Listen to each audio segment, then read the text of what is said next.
First, Theresa May was back in Brussels this week to try and negotiate a solution to the Irish backstop issue. Just hours earlier, 3 of her own MPs had announced they were leaving the party because of Brexit, among other things. And in their joint resignation letter, Anna Soubry, Sarah Wollaston and Heidi Allen said, "We no longer feel we can remain in the party of a government whose policies and priorities are so firmly in the grip of the ERG and the DUP. Brexit has redefined the Conservative Party." Well, joining us now is the former leader of the Conservative Party and the prominent Brexiter, Iain Duncan Smith. Thank you very much for being with us. Thanks, Abby.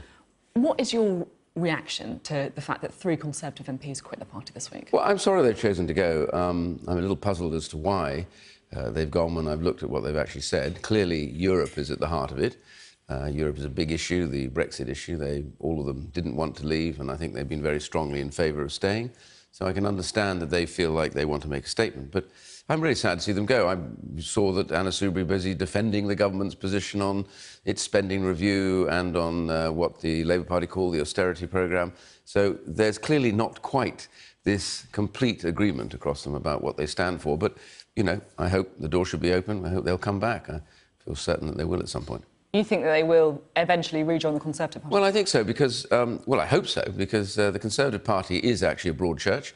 We've always had competing views and differences about policy, you know, even in government and outside of government, but we've always clung together, always in the best interest of the nation, always put forward the things that are really important, security and that sense that we always represent the UK across the board, regardless of income and regardless of status. And that, I think, is still the case today. And nobody could have represented that more than the Prime Minister, frankly. You say that the Conservative Party is a broad church, but clearly these women are feeling that that church is shrinking, that the Conservative Party is moving further to the right, that there are dominant voices in the Conservative Party, in perhaps a European research group, who are effectively taking over the party. I mean, do you have any sympathy with that point of view? Well, I just don't agree with it, I'm afraid. I listened to the chairman earlier on, and I think he's absolutely right. I think the truth is that it isn't a case of us lurching one side or the other. The British people voted to leave. A majority voted to leave the European Union. The Conservative Party is trying to deliver that. Now, there are elements which we may agree or disagree about, but we're trying to find a way through to do that. I think from the standpoint of where some of them stand and others, they just simply don't want to leave. That's fine. If you hold that opinion, that's a different idea altogether. But the Prime Minister has said we must deliver on the biggest democratic vote in our history. And I think that's right. We're leaving. We're leaving on the 29th. And she's been very clear about that. So I don't see any lurches. What I see is a party in government without a majority feeling its way forward to try and get to that point. And I'm optimistic. I believe we will reach an agreement. Let's have a look specifically at something one of those MPs said. This is Heidi Allen. Yep. She said that welfare was one of the big reasons for her wanting to leave the Conservative Party. "I can no longer represent a party that can't open its eyes to suffering in our society, suffering that has deepened when it was in our power to fix it." I mean, that's a pretty powerful statement. It is, but it's an incorrect statement, I have to tell you. This government, both the Cameron government and this government, have done more to help people out of poverty. What we've actually seen is, as the chairman said earlier on, more people back in work than ever before, more people having the pride of an income, which allows them to rise out of poverty. There's the only one way, really, to get yourself completely out of poverty is through work. And we have seen the highest numbers in work, the biggest fall in youth unemployment and unemployment. There's been Across the whole of Europe, we lead the way in this. And also, the reforms that we put forward have actually benefited people dramatically. There, of course, is a political row and a debate about this. I myself resigned because there were some cuts to it, which I didn't agree with. I mean, that's the point, isn't it? Because there are some who argue that actually universal credit, while some people may have benefited, an awful lot of people, too many people, have been made poorer because of it, who face delays to receiving their payments. And I just wonder if this is one of the things that Heidi Allen... Well, no, she's a big supporter of universal credit. Let's be very clear. She has spoken again and again defending... A reformed universal credit. Hold on, a universal credit. No, what actually happened was the last government took out nearly $5 billion from it. We've now campaigned. It's this government that's put the money back, and that is now allowing the present Secretary of State for the Work and Pensions to actually make the changes to take it back to where it was. This is a massive improvement. You know, universal credit has the lowest number of complaints of any benefit ever implemented by any government. You know, things you don't ever hear, that actually the vast, vast majority are actually in a much better state. It's more flexible. It means they don't have to make repeat claims. Yes, of course, there will always be problems on the fringes you roll it out, but the idea is This is being rolled out to change those where necessary. So I don't agree with her because she herself probably doesn't agree with what she's actually said. OK, and then just before we sort of move on to Brexit, I'm just interested in what you think about the tone of the political debate at the minute. I mean, we've heard anonymous briefings from some of your Conservative colleagues using very violent imagery towards the Prime Minister. The women who've left the Conservative Party have themselves seen a lot of abuse on social media. I mean, do you think that everyone needs to dial it down a bit? I wish. I think, by the way, that social media, Twitter, is an abusive process. I don't go on it because I think it's highly abusive. It's particularly abusive to women, but it's abusive to men as well. There's been a heightened sense of anger after the vote. I always thought that it divides the country, a referendum. You can only have one in a generation on something as big as this. People do need to take a pace back and recognise that there was a vote, there was a majority, and now we need to get on with it. But there's no excuse whatsoever for this kind of level of abuse that's been taking place. We've seen what's been happening in the Labour Party with anti-Semitism. That's unacceptable. Any kind of abuse of anybody, whether it be male or female, in politics like that is absolutely outrageous and should be banned. And I do hope, as we bring the new regulations forward, we'll find a way to actually proceed against people who do that. And also the companies that publish this. And I've absolute agreement with those who say companies that do online work, such as Facebook and Twitter and everything else, need to be responsible for what's published on their sites. The sooner we get to that, the better. We may see quite a lot of this then curtailed. OK, well, now let's talk about Brexit, another big story in the news this week, because we've seen some members of the Cabinet saying that if there's no agreement, they would support an extension to Article 50 and a delay to Brexit. I mean, is this a breach of collective responsibility? Well, I read the article, the letter rather, and I thought that actually it was. My general sense is that you can have rows behind closed doors, you can argue with the Prime Minister, you can try and get the Prime Minister and the government to move in a particular direction.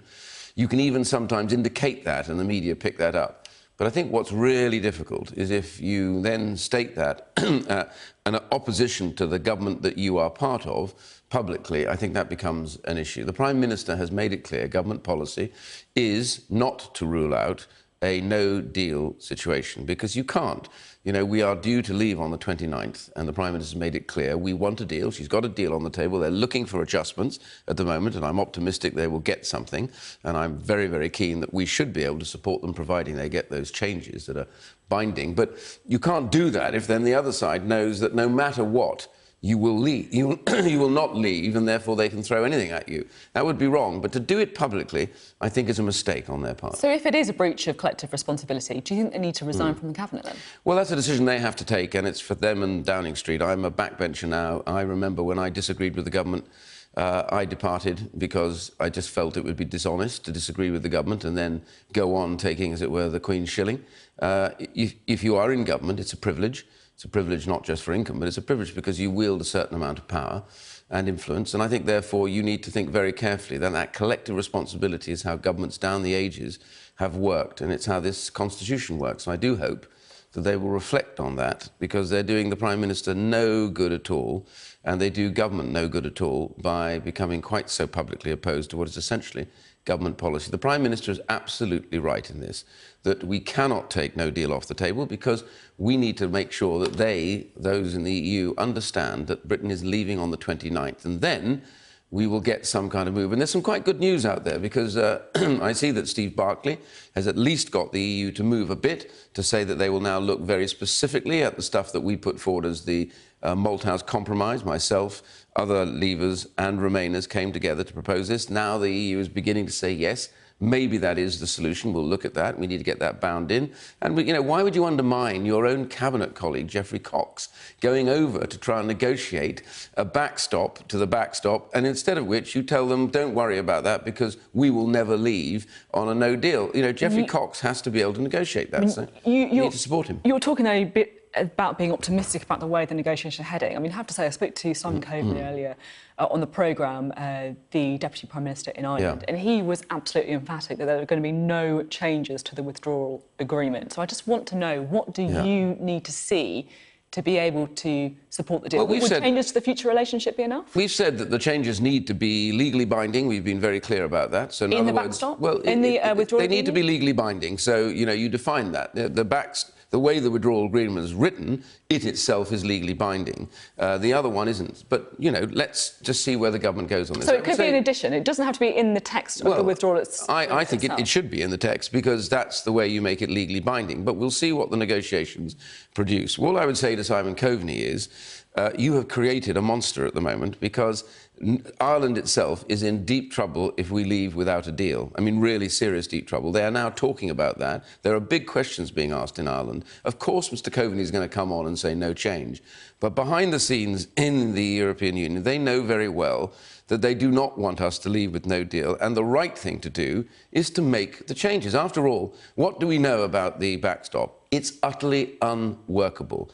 Even the EU knows they couldn't implement it tomorrow if they tried, because it's got the most ludicrous border arrangements for the UK, rest of the UK and Europe, and it would create chaos. So you've got now an agreement to implement something which is unimplementable.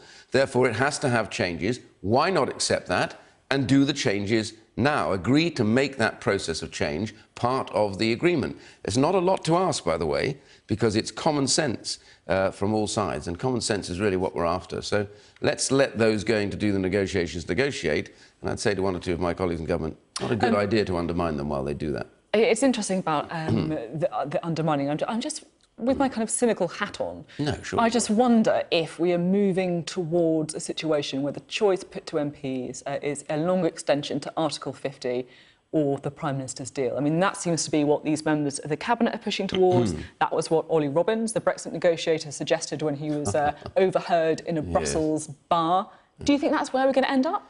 Well, I don't, actually, because the Prime Minister, to be fair to her, has been absolutely clear. Bear in mind... trust Theresa May in whatever she says? I trust the manifesto. It's worth reminding my colleagues, they all stood on a manifesto... That hasn't stopped anyone. Well, they stood on a manifesto that said, leaving on the 29th, we're not staying in the customs union, single market, all the rest of it. So they were committed at the time of the vote. And yesterday, by the way, that was reinforced. I don't know if you spotted it, but the National Convention, which is all of the heads of the voluntary party in the Conservative Party, all overwhelmingly voted not to extend and to leave on the 29th, and basically in support of the Prime Minister. So that is a very powerful point, which is those people who have worked their guts out to get us here want us to get on and implement what the Prime Minister has said she wants. So we're not a million miles away from achieving a deal, but the key question is you need to be able to say to the European Union, we are united in facing out that you need to make those changes necessary, and that's the negotiation. You can't negotiate, and I don't know if any of them's ever negotiated before, but if you negotiate by saying, oh, by the way, don't worry, whatever we get, it'll be acceptable at the end of the day, and if necessary, we can carry on talking forever, you'd look ridiculous in a negotiation. OK. Thank you very much for being on the show this morning.